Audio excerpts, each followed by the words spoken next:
जय श्री कृष्णा। राधे राधे। आज आप सुनेंगे यमराज और राजकुमारी का दुख भरी कहानी। इस कहानी को आप जरूर सुनिए। एक गांव में एक महिला रहती थी। उस महिला का एक ही राजकुमारी थी। बड़े लाड़ प्यार से उनकी पोषण पालन की थी। जब राजकुमारी बड़ी हो जाती है तो उनकी माता पिता कहते हैं कि अपना राजकुमारी के लिए खूब सुंदर राजकुमार को ढूंढूंगा और उनकी शादी मैं धाम धूम से कर दूंगा। जब राजकुमारी बड़ी हो जाती है तो उनकी माता पिता घर बर ढूंढना शुरू कर देते हैं। लेकिन राजकुमारी तो विष्णु भगवान का वो भक्त थी और उनकी पति पहले से ही वो हर अमावस्या को वो गंगा स्नान करने जाते थे। राजकुमार का एक ऐसा बीमारी था जो उनकी माता पिता तो जानते थे, लेकिन राजकुमार का कोई पता नहीं था कि उनकी अंदर क्या बीमारी है। इधर राजकुमारी का माता पिता बड़े धाम धूम से अपना राजकुमारी को शादी कर देते हैं। राजकुमारी अपना ससुराल जाती है और अपना सास ससुर के संग रहती है और अपना पति के साथ वो सुखी जीवन बिताती है। राजकुमारी का देखते देखते 4-5 महीना हो गया। राजकुमारी गर्भवती बन गई थी। एक दिन राजकुमारी अपना पति से कहती है कि स्वामी, आप पिता बनने वाले हैं और मैं माँ, आपको संतान मेरे पेट में लात मार रहा है। ये सुनकर राजकुमार बहुत खुश थे।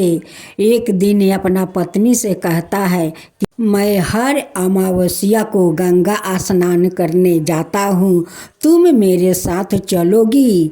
राजकुमारी कहती है कि स्वामी, क्यों नहीं चलूँगी, जरूर चलूँगी। राजकुमारी अपना पति को लेकर अमावस्या की दिन वो गंगा स्नान करने वो जाती है। अचानक राजकुमार को सिर दर्द करने लगा। अब तो राजकुमारी कहती है कि स्वामी, आपको क्या हुआ है, आप ऐसे क्यों कर रहे हैं? राजकुमार कहते हैं कि नहीं, देखो रूपा, मेरा सर बहुत जोर का दर्द कर रहा है। मुझे पता नहीं है कि अचानक मेरा सर क्यों दर्द कर रहा है। उसी समय यमराज का दूत भैंसा पर बैठे हुए आकर रूपा के सामने खड़ा हो जाता है।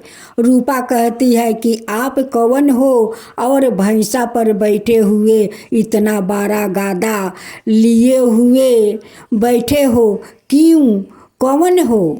मेरा मार्ग क्यों रोक रहे हो? मैं तो अपना पति को लेकर गंगा स्नान कराने जा रही हूँ। आज अमावस्या है, मेरा शादी को अभी 1 बरस नहीं हुआ है। मैं तो माँ बनने वाली हूँ और मेरा पति को वो गंगा स्नान कराने ले जा रहा हूँ। रूपा उस दूत को देखकर मन ही मन वो डर रही थी और कहती है कि आप कौन हो और आपका इतना भयंकर चेहरा है। वो कहता है कि मैं यमराज का दूत हूँ और तुम्हारा पति का आहु पूरा हो गया है, मैं उसे लेने आया हूँ। रूपा कहती है कि हमारा पति को आप नहीं ले जा सकते हैं, क्योंकि मेरे पति हर माहे अमावस्या को वो गंगा स्नान करने जाते हैं और वो तो आज गंगा स्नान करने वो जा रहा है। मैं उन्हें लेकर जा रही हूँ, आप मार्ग से हट जाए और मुझे जाने दीजिए। और मेरा पति का इच्छा है कि वो अपना पुत्रा को वो आँख से देखे, आप नहीं ले जा सकते हैं। उसी समय रूपा भगवान विष्णु को वो विनती करती है। उस समय विष्णु भगवान वैकुंठ सभा में बैठे हुए थे, रूपा के पास नहीं पहुंच पाए।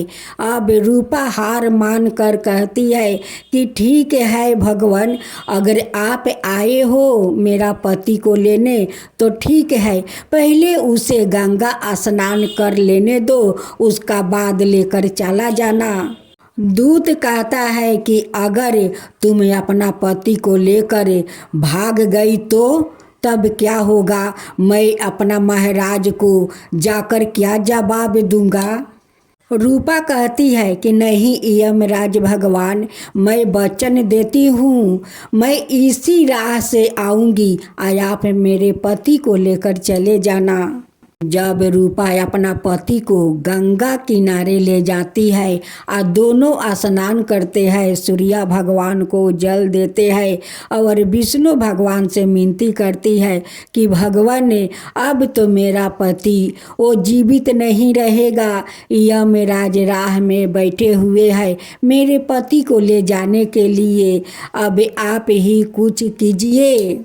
उधर रूपा अपना पति को लेकर गंगा स्नान कर रही है, इधर विष्णु भगवान उस रूपा का पति का रूप धारण करते हैं और माँ लक्ष्मी रूपा को रूप धारण करती है। उसी रास्ते से दोनों आते हैं।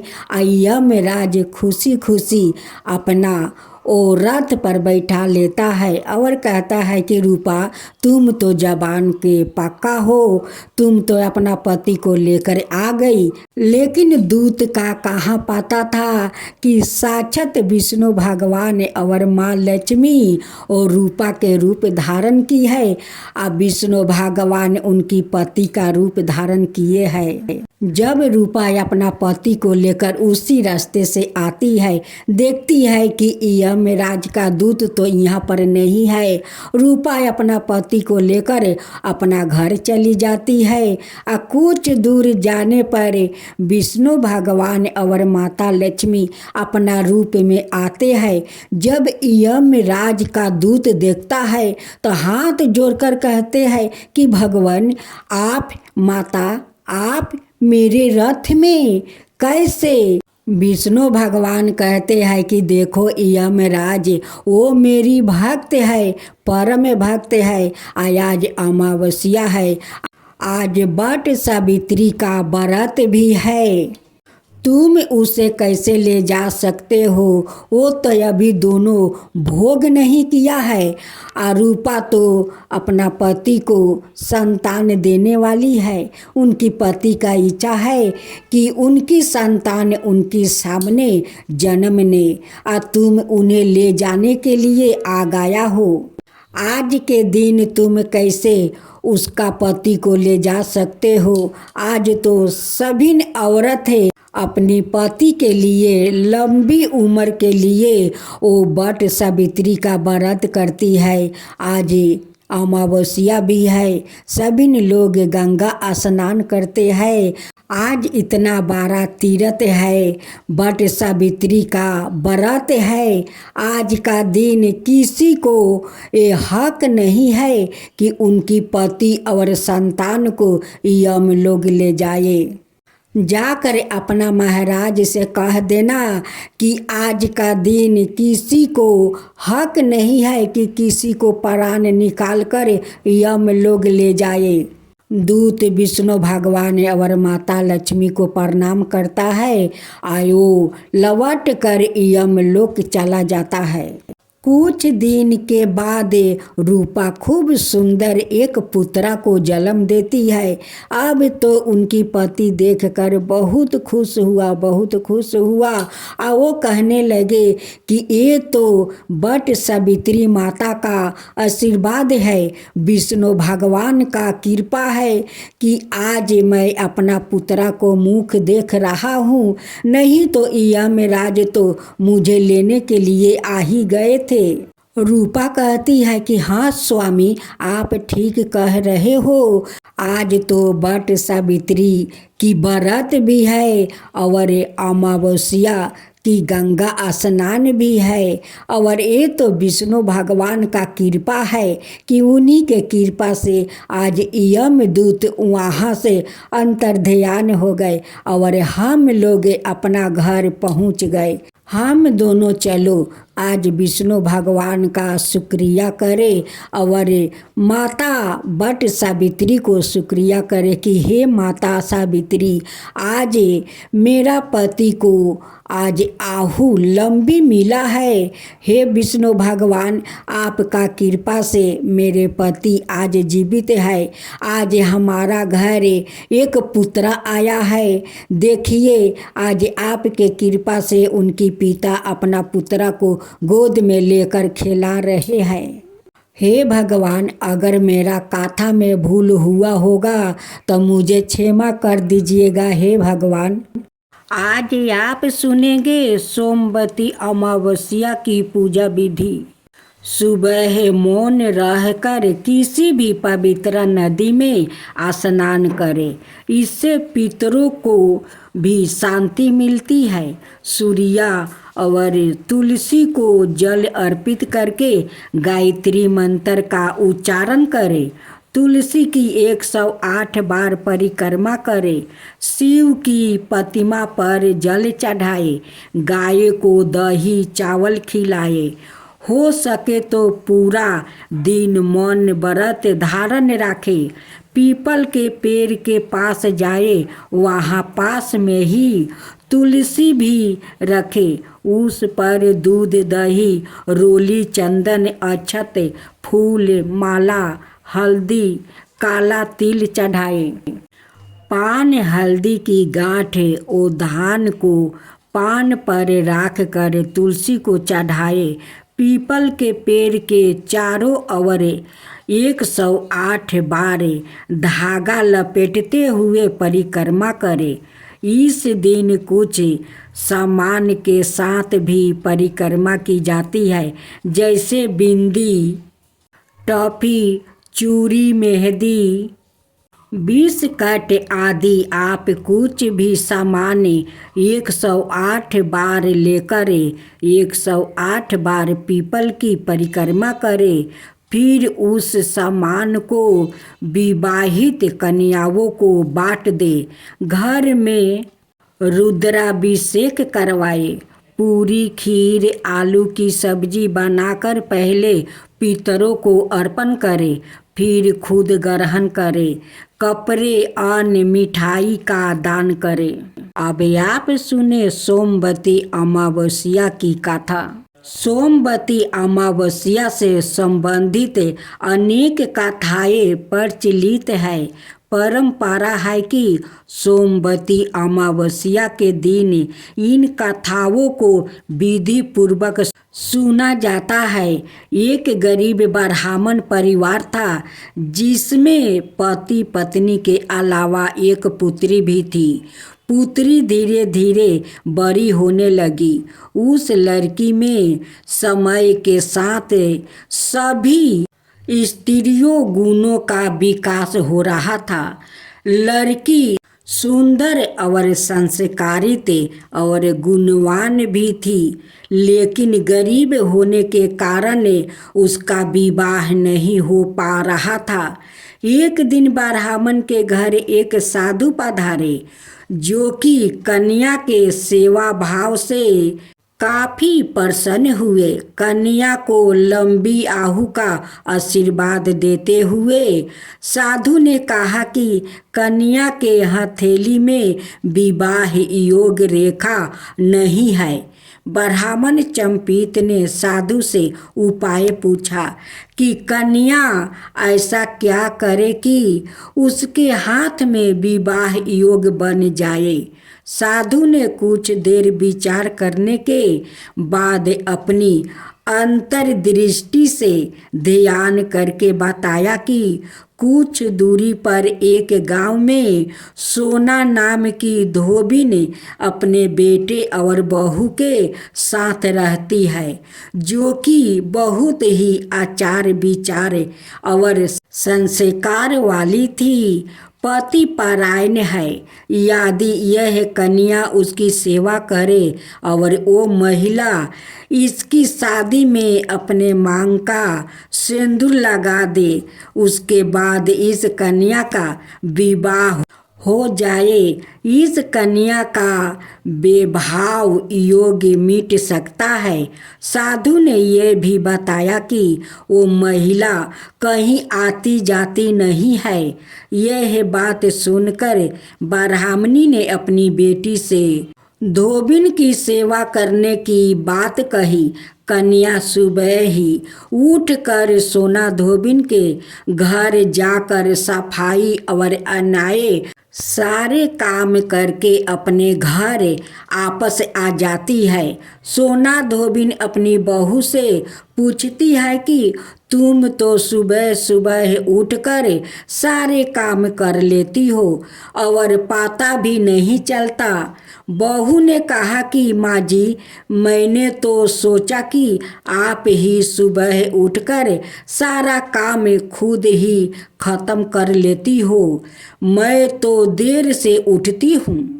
इस पर दोनों सास बहू निगरानी करने लगी कि कौन है जो सुबह ही घर का सारा काम करके वो चली जाती है। कई दिनों के बाद धोबिन ने देखा कि ये के कन्या अंधेरे में मुंह ढाक कर घर में आती है और सारा काम करने के बाद चली जाती है। जब वो जाने लगी तो सोना धोबिन उसके पैरों पर गिर पड़ी, पूछने लगी कि आप कौन है और इस तरह छुप कर मेरे घर की सारे काम क्यों करती है। तब कन्या ने साधु द्वारा कही गई सारी बात बताई। सोना धोबी ने पति परायण थी, उसमें तेज था, वो तैयार हो गई। सोना धोबिन के पति थोड़ा अवस्था थे, उसमें अपनी बहू से अपने लौट आने तक घर पर ही रहने को कहा। सोना धोबिन ने जैसे ही अपने मांग का सिंदूर कन्या की मांग में लगाई, उसके पति मर गया। उसे इस बात का पता चल गया, वो घर से निर्जला ही चली थी। यह सोच कर कि रास्ते में कहीं पीपल का पेड़ मिलेगा तो उसे भौंरी देकर और उसकी परिक्रमा करके ही जल ग्रहण करेगी। उस दिन सोमवती अमावस्या थी। ब्राह्मण के घर मिले पुए पकवान की जगह है उसने ईंट के टुकड़ों से 108 बार भौरी देकर 108 बार पीपल के पेड़ की परिक्रमा की और उसके बाद जल ग्रहण किया। ऐसे करते ही उसके पति के मुर्दा शरीर में जान आने लगा। इसके बाद वो सुखी जीवन जीने लगी। सोमवार का दिन होने के कारण शिवलिंग का भी अभिषेक करें और ओम नमः शिवाय मंत्र का निरंतर जप करते रहे। इस बीच मंत्र से भोलेनाथ शीघ्र प्रसन्न हो जाते हैं और साधक की सभी मनोकामना पूर्ण कर देते हैं। इसके साथ साथ पितरों की चालीसा आदि का पाठ करें। जय श्री कृष्णा, राधे राधे। आज आप सुनेंगे वट सावित्री व्रत पूजा विधि और साथ में सुनेंगे गाथा। इस दिन सुबह जल्दी उठकर स्नान कर ले। इसके बाद साफ कपड़े पहनकर पूरा श्रृंगार करे। पूजा की पूरी सामग्री लेकर वट वृक्ष के नीचे जाए। आप चाहे तो घर में छोटा सा बट वृक्ष लगाकर भी पूजा कर सकती है। पूजा करने से पहले उस जगह की अच्छे से सफाई कर ले और सारी सामग्री रख ले। वृक्ष के नीचे लाल कपड़ा बिछाए और उस पर सावित्री, सत्यवान और यमराज की फोटो स्थापित करे। दीप और धूप प्रज्वलित करे। फल फूल, रोली, मोली, सिंदूर, चना आदि चीज़ें अर्पित करे। पूजा करने के बाद बांस के पंखे से उनकी हवा करे। इसके बाद बरगद के पेड़ पर लाल कलावा बांधते हुए 5, 7, 11 या 21 बार परिक्रमा करे। परिक्रमा लगाने के बाद कथा पढ़े और वृक्ष की जड़ पर जल अर्पित करे। इसके बाद के पंखे से पति को हवा करे। फिर पति के हाथ से पानी पीकर व्रत खोले। पूजा के बचे चने प्रसाद के तैर पर सभी को बांट दे और सास ससुर का आशीर्वाद प्राप्ति करे। अब बट सावित्री का कथा। स्कंद पुराण में देवी सावित्री के पति सत्यवान की मृत्यु हो जाने पर सावित्री द्वारा पति के प्राण वापस लाने की कथा का जिक्र बट सावित्री व्रत कथा में किया गया है। इस कथा के विषय में कहा गया है कि यह कथा सौभाग्य प्रदान करने वाली है। इसलिए बट सावित्री व्रत के दिन बट वृक्ष के नीचे इस कथा का विस्तार पूर्वक पाठ करना चाहिए और सुहागिन महिलाओं को इस कथा को सुनना चाहिए। राजसी अश्वपति की एकमात्र संतान थी। सावित्री विवाह योग्य होने पर सावित्री ने वनवासी राजा धूमतसेन के पुत्र सत्यवान को पति रूप में चुना। लेकिन नारद जी ने उन्हें बताया कि सत्यवान अल्पायु है और ठीक 1 बरस बाद उनकी मृत्यु निश्चित है। तो भी सावित्री अपने निर्णय से हटी नहीं। वो समस्त राज वैभव त्याग कर सत्यवान के साथ उनके परिवार की सेवा करते हुए वन में रहने लगी। जिस दिन सत्यवान के महापरायण का दिन था, उस दिन वो लकड़ियाँ काटने जंगल गया। सावित्री भी उनके साथ चली गई। लकड़ी काटते काटते अचानक से सत्यवान के सिर में दर्द होने लगा। सावित्री ने कहा कि आप कुछ देर मेरी गोद में सिर रख कर सो जाइए, फिर हम आश्रम की ओर चलेंगे। सावित्री बट वृक्ष के नीचे बैठ गई और सत्यवान उनकी गोद में सिर रख कर लेट गया। तभी सावित्री ने देखा कि सांवले पिंगल बरन वाले किरीटधारी काले वस्तु पहने हुए साक्षात सूर्य के समान उदित हुए पुरुष उनके सामने खड़े हैं। सावित्री ने उन्हें प्रणाम किया और उनसे पूछा कि आप कौन हैं। इस पर यमराज ने कहा कि मैं सब प्राणियों के लिए भयंकर और कर्मों अनुसार उनका उचित दंड देने वाला यम हूँ। सो हे पतिव्रता सावित्री, गोद में पड़े हुए तुम्हारे पति की आहू समाप्त हो गई है, इसलिए मैं उन्हें लेने आया हूँ। ऐसा कहकर यमराज ने सत्यवान के शरीर से अंगुष्ठा मात्रा शरीर वाले जीवन आत्मा को बलपूर्वक निकाल लिया और यमपुरी की ओर चलना शुरू किया। सावित्री भी यम के पीछे पीछे चलने लगी।